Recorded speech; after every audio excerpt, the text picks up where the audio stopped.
started off when I was like 13 years old. I believe I was a freshman in Silverado High School, and I wasn't so much of a good kid. I used to like being in like gangs and stuff, and bad things that didn't involve anything good. In that process of being in that stuff, I got arrested, and I went to juvenile hall for about a month and a half. When I got released, my school didn't want to take me anymore because of the fact that it was still kind of involved with the school. So they took me out of the school for about a year. That whole year, I didn't really know what to do because I was barely like new to high school, and first I'm getting in trouble almost like that. So I didn't know what to do. Then my probation officer recommended this school. I didn't know about it. I didn't really want to come here because it was like a little school, just abandoned in the corner. It just didn't look like the school for me. I met the principal and I met the teachers here, and then I started doing really well. I came here for about a year. My grades went up. I had all A's.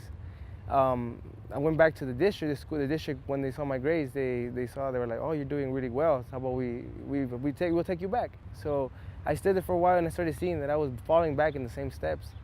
So I came back over here, and my grades went up again, and I didn't want to leave anymore. I liked it here, and I built a bond with my principal, my teachers, the staff, even students. We became really good friends, everybody, and I liked being here. Miss Carmen, she was a great teacher. She motivated me a lot. She was always there.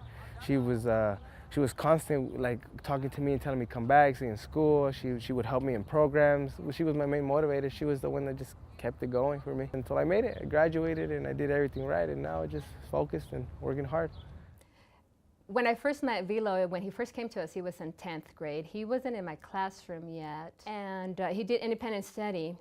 Then I guess he wasn't doing well there, and he decided to come back to us, and that's when I had him in my classroom.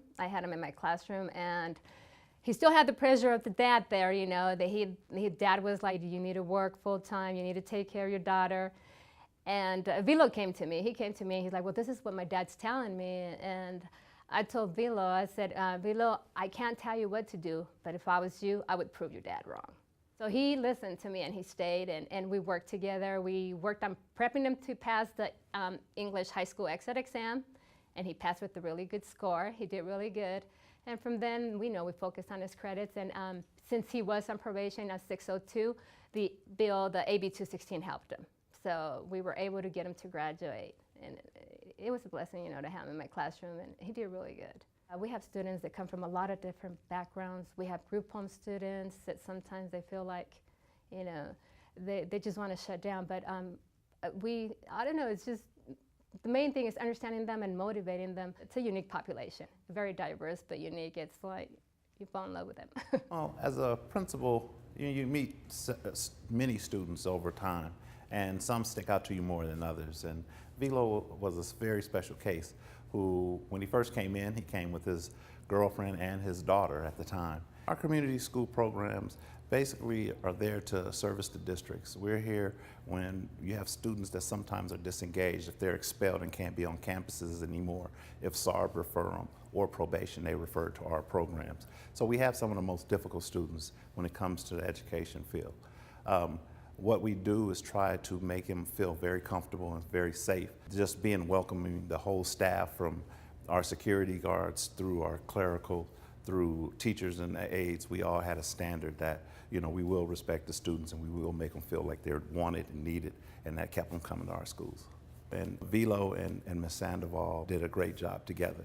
I've seen his abilities grow and his confidence grow also. We give students all different types of opportunities to get that diploma. With us reaching out and being able to share that experience with the families that we serve, I think it will actually make a difference in our graduation rate countywide, because now you have another choice that the students can come to, and we can be a little more creative than the comprehensive schools, being in a smaller setting and having the students being able to reach out and touch someone when they need them. And again, these kids kind of cross lines, and when parents hear that, hey, my kid is having the same problems that your kid had, but if he made it or she made it at this community school, can they come? And we welcome them with open arms, because letting them be who they are, giving them a safe place to go, letting them have an adult that they can trust and not be afraid to open up to is the key to graduation, I truly believe.